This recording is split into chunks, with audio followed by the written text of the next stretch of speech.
Hi friends, welcome back to my channel. അപ്പോൾ നമ്മളൊരു cooker എടുത്തിട്ട് 2 പിടിയോളം സാമ്പാർ പരിപ്പ് തൂരപ്പരിപ്പാണ് ചേർത്ത് കൊടുത്തത്. ഇനി നന്നായിട്ട് കഴുകി വൃത്തിയാക്കി നമുക്കൊന്ന് കൊണ്ടുവരാം.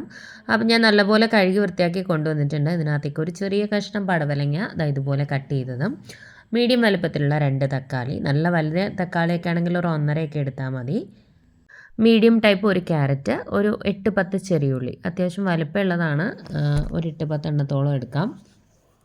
പിന്നീട് ഒരു ചെറിയ കഷ്ണം കുമ്പളങ്ങ കുറച്ച് വലുപ്പത്തിൽ കട്ട് ചെയ്തതും, ഒരു ഉരുളക്കിഴങ്ങ് വലുതാണെങ്കിൽ ഒരെണ്ണം, മീഡിയം ടൈപ്പൊക്കെ ആണെങ്കിൽ 2 എടുക്കാം കേട്ടോ. ഒരു ഉരുളക്കിഴങ്ങ് കുറച്ച് വലിയ പീസാക്കി കട്ട് ചെയ്തു. ഇനി ഇതിനകത്തേക്ക് ഉപ്പ്, ആവശ്യത്തിന് മുളക് പൊടി നിങ്ങളുടെ എരിവിനനുസരിച്ച് ചേർക്കാം, 1 ടീസ്പൂണൊക്കെ ചേർക്കാം കേട്ടോ.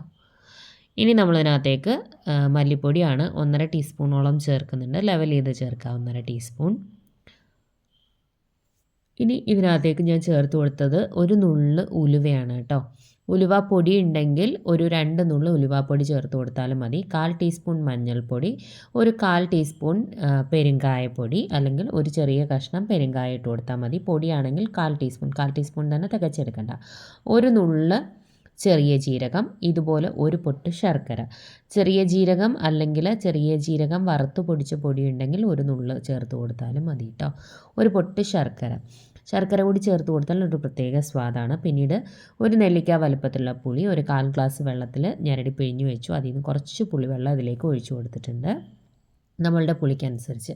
ഓൾറെഡി തക്കാളി ചേർത്തിട്ടുണ്ട്, അപ്പോൾ അതിനനുസരിച്ച് പുളി ചേർത്ത് കൊടുക്കുക. തക്കാളി ചേർക്കുമ്പോൾ നല്ല പഴുത്ത തക്കാളി എടുക്കാൻ പ്രത്യേകം ശ്രദ്ധിക്കണം. ഇനി ഇത് വേവാൻ ആവശ്യത്തിനുള്ള വെള്ളം, അത്യാവശ്യം നമ്മുടെ പച്ചക്കറിയുടെ ലെവലിൽ നിൽക്കുന്ന രീതിയിലുള്ള വെള്ളം കേട്ടോ. വെള്ളം ഒട്ടും കുറയരുത്. ഇത് ഇത്രയും കൂടി ചേർത്തിട്ട് നമുക്ക് അടച്ച് വെച്ച് വേവിച്ചെടുക്കാം. അപ്പോൾ ഞാനിതിൽ ശർക്കര ചേർത്തിട്ടുണ്ട്, അധികം ചേർക്കണ്ട, മധുരം ഒരുപാട് മുന്നിട്ട് നിൽക്കും. ഒരു പൊട്ട് ചേർത്ത് കൊടുത്താൽ മതി.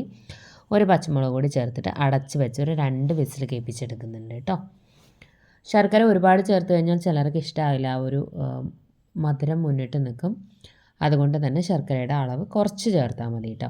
ആ പുളിയും എല്ലാം ചേർക്കുമ്പോൾ ഇത്തിരി ശർക്കര കൂടി ചേർത്ത് കൊടുത്താൽ അതൊന്ന് ബാലൻസ് ആവും. അപ്പോൾ ഒരു 2 വിസിൽ അടിച്ചു.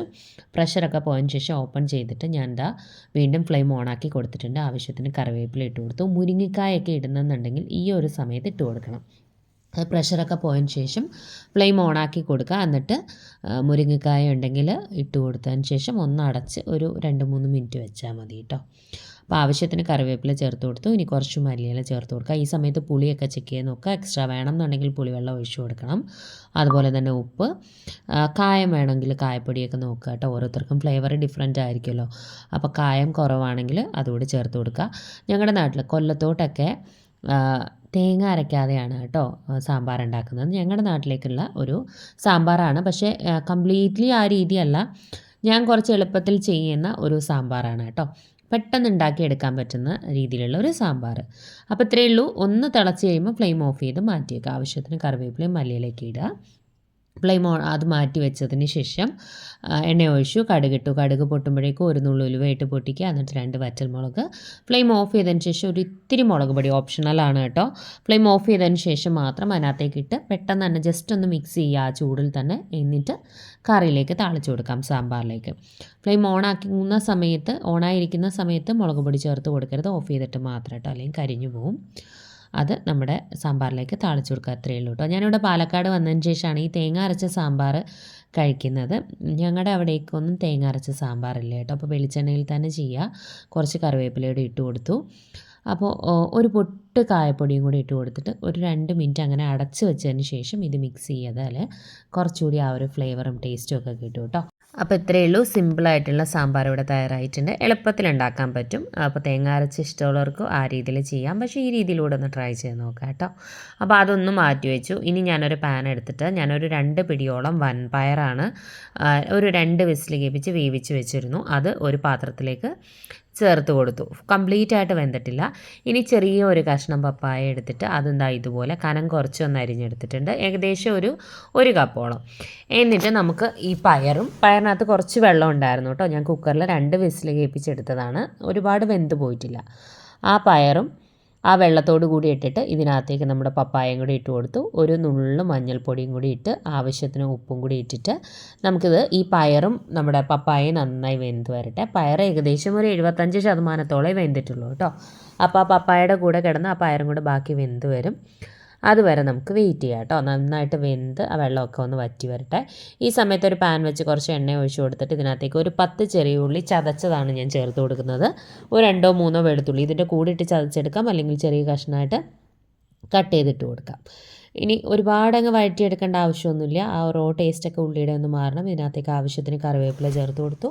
അത്യാവശ്യം ഉള്ളി ഒന്ന് വാടി വന്നപ്പോഴത്തേക്കും ഞാൻ ഇതിനകത്തേക്ക് ചതച്ച മുളക്, നമ്മുടെ ക്രഷ്ഡ് ചില്ലി ഉണ്ടല്ലോ, വറ്റൽമുളക് ചതച്ചത്, അത് 1 ടീസ്പൂൺ ചേർത്ത് കൊടുത്തു. നിങ്ങളുടെ എരിവിനനുസരിച്ച് ചേർത്ത് കൊടുക്കാം. ഒരു 1/4 ടീസ്പൂൺ മഞ്ഞൾപ്പൊടിയും 1/4 ടീസ്പൂണിൽ താഴെ മുളക് പൊടി ഇട്ട് കൊടുക്കുന്നുണ്ട്. മുളക് പൊടി ഓപ്ഷണലാണ്, വേണം എന്നുണ്ടെങ്കിൽ മാത്രം ചേർത്ത് കൊടുക്കുക. ഞാൻ ജസ്റ്റ് ഒരു കളറൊക്കെ കിട്ടാൻ വേണ്ടിയിട്ട് മാത്രം ചേർത്ത് കൊടുത്തതാണ് കേട്ടോ, വേണ്ടാത്തവർക്ക് ഒഴിവാക്കാം. ആ ഒരു പൊടികളുടെ റോ ടേസ്റ്റൊക്കെ ഒന്ന് മാറിക്കഴിയുമ്പോഴേക്കും നമ്മുടെ പപ്പായയും പയറും നന്നായിട്ട് വെന്ത് വെള്ളമൊക്കെ വറ്റി വന്നിട്ടുണ്ട്. നിങ്ങൾ കുഴഞ്ഞു പോകരുത്. ഈ ഒരു പരുവത്തിൽ വേവിച്ചെടുക്കുക കേട്ടോ. കുഴഞ്ഞു പോയി കഴിഞ്ഞാൽ ടേസ്റ്റ് ഉണ്ടാവില്ല. ആ പയറൊക്കെ വേവിച്ചതിൽ ഒരു 1-2 ടേബിൾ സ്പൂൺ വെള്ളം ബാക്കി ഉണ്ടായിരുന്നു. ആ വെള്ളം കൂടി ഞാൻ ഇതിലേക്ക് ഒഴിച്ചു കൊടുത്തിട്ടുണ്ട്. നന്നായിട്ട് ഇളക്കി കൊടുക്കുക. ഉപ്പൊക്കെ ചെക്ക് ചെയ്ത് നോക്കുക. പപ്പായയും പയറും ഉടഞ്ഞു പോരുത്, അത് പ്രത്യേകം ശ്രദ്ധിക്കുക കേട്ടോ. കുഴഞ്ഞു കഴിഞ്ഞാൽ ആ ഒരു ടേസ്റ്റ് ഉണ്ടാവില്ല. വെള്ളം കൂടുതലാണെങ്കിലും വെള്ളം കുറച്ചതിന് ശേഷം വേവിച്ചെടുക്കുക കേട്ടോ. ഇതിപ്പോൾ എനിക്ക് കറക്റ്റായിരുന്നു, കാരണം പയർ വേവാനുണ്ടായിരുന്നല്ലോ. അപ്പോൾ ഇത്രയേ ഉള്ളൂ, സിമ്പിളാണ്. അത് വെള്ളമൊക്കെ നല്ല പോലെ ഡ്രൈ ആയി കഴിയുമ്പോൾ ഓഫ് ചെയ്യാം. ഇനി നമുക്ക് ഊണ് വിളമ്പാം. നമ്മുടെ വൻപയറും പപ്പായയും കൂടെയുള്ള കൂട്ട് നല്ല ടേസ്റ്റാണ് കേട്ടോ. മസ്റ്റായിട്ടും ട്രൈ ചെയ്യുക. ഒരു ചെറിയ കഷ്ണം പപ്പായ മതിയാവും ഇതിൻ്റെ കൂടെ. അതുപോലെ തന്നെ ഉള്ളിയും വറ്റൽമുളകും കൂടെ ഒക്കെ ഇട്ട് പൊരിച്ച ഒരു മുട്ടയുടെ പീസും കൂടി വെച്ചിട്ടുണ്ട്. 2 കൊണ്ടാട്ടം മുളക് വെച്ചിട്ടുണ്ട് കേട്ടോ. ഒരുപാട് ഇഷ്ടമാണ് അത്. ഇനി നമ്മുടെ സാമ്പാർ, വേണമെങ്കിൽ ഒരു പപ്പടം കൂടി ആവാം കേട്ടോ. അപ്പോൾ ഇത്രയേ ഉള്ളൂ, സിമ്പിളായിട്ടുള്ള നമ്മുടെ ഉച്ചയൂണ് ഇവിടെ തയ്യാറായിട്ടുണ്ട്. എല്ലാവരും ഒന്ന് ട്രൈ ചെയ്ത് നോക്കാം. ട്രൈ ചെയ്തിട്ട് എങ്ങനെയുണ്ടായിരുന്നു ഒന്ന് ഫീഡ്ബാക്ക് അറിയിക്കാൻ മറക്കരുത്. വീഡിയോ ഇഷ്ടമായിട്ടുണ്ടെങ്കിൽ ലൈക്ക് ചെയ്യാനും ഷെയർ ചെയ്യാനും കമൻറ്റ് ചെയ്യാനും മറക്കരുത്. അതുപോലെ തന്നെ ഇതുവരെ സബ്സ്ക്രൈബ് ചെയ്യാതെ കാണുന്ന ആരെങ്കിലും ഉണ്ടെങ്കിൽ, ചാനൽ ഇഷ്ടമായിട്ടുണ്ടെങ്കിൽ ഒന്ന് സബ്സ്ക്രൈബ് ചെയ്തേക്കണേ. സബ്സ്ക്രൈബ് ബട്ടൺ പ്രസ് ചെയ്യുമ്പോൾ അടുത്തൊരു ബെൽ ഐക്കൺ വരും. ബെൽ ബട്ടൺ പ്രസ് ചെയ്യുക. 3 ഓപ്ഷൻസ് കാണിക്കും. ആദ്യം കാണുന്ന ഓൾ തന്നെ പ്രസ് ചെയ്യുക, എന്നാലേ ഞാൻ പുതിയ വീഡിയോസിന് നിങ്ങൾക്ക് എൻ്റെ നോട്ടിഫിക്കേഷൻ കിട്ടും. സബ്സ്ക്രൈബ് ചെയ്തുകൊണ്ട് മാത്രം എൻ്റെ പുതിയ വീഡിയോസിൻ്റെ നോട്ടിഫിക്കേഷൻ നിങ്ങൾക്ക് വരത്തില്ല. നോട്ടിഫിക്കേഷൻ വരാനായിട്ടാണ് അടുത്തുള്ള ബെൽ ഐക്കൺ പ്രസ് ചെയ്ത് അതിലാദ്യം കാണുന്ന ഓൾ തന്നെ പ്രസ് ചെയ്യാൻ പറയുന്നത്. അപ്പോൾ എല്ലാവരും റെസിപ്പീസൊക്കെ ഒന്ന് ട്രൈ ചെയ്ത് നോക്കുക. പ്ലേലിസ്റ്റ് ഒന്ന് ചെക്ക് ചെയ്യുക. അതിലെ എല്ലാ റെസിപ്പീസും നമ്മൾ സെപ്പറേറ്റ് ആയിട്ട് പ്ലേലിസ്റ്റ് ക്രിയേറ്റ് ചെയ്തിട്ടുണ്ടാവും. കാണാത്തവർ അതെല്ലാം ഒന്ന് കണ്ടു നോക്കുക, ട്രൈ ചെയ്യുക. ട്രൈ ചെയ്തിട്ട് ഫീഡ്ബാക്ക് അറിയിക്കണം കേട്ടോ. നിങ്ങളുടെ ഫീഡ്ബാക്ക് കാണുമ്പോഴാണ് മറ്റുള്ളവർക്ക് ട്രൈ ചെയ്യാനൊരു ഇൻട്രസ്റ്റ് വരിക. അതുപോലെ തന്നെ തേങ്ങ ചേർക്കാത്ത ഒരുപാട് ലഞ്ച് മെനു ഞാൻ ചെയ്തിട്ടുണ്ട് കേട്ടോ. തേങ്ങ ചേർക്കാത്ത കറികൾ ചേർത്തിട്ടുള്ള ഉച്ചയൂണ് റെസിപ്പീസ്. അപ്പോൾ അതെല്ലാം ഒന്ന് കണ്ടു നോക്കുക, ട്രൈ ചെയ്യുക. എന്തെങ്കിലും സജഷൻസ് ഒക്കെ ഉണ്ടെന്നുണ്ടെങ്കിൽ കമൻറ്റ് ബോക്സിൽ കമൻറ്റ് ചെയ്യാൻ മറക്കരുത്. എന്തെങ്കിലും ഡൗട്ട്സ് ഒക്കെ ഉണ്ടെങ്കിൽ ചോദിക്കാവുന്നതാണ് കേട്ടോ, റിപ്ലൈ തരുന്നതായിരിക്കും. അപ്പോൾ thank you friends, thanks for watching.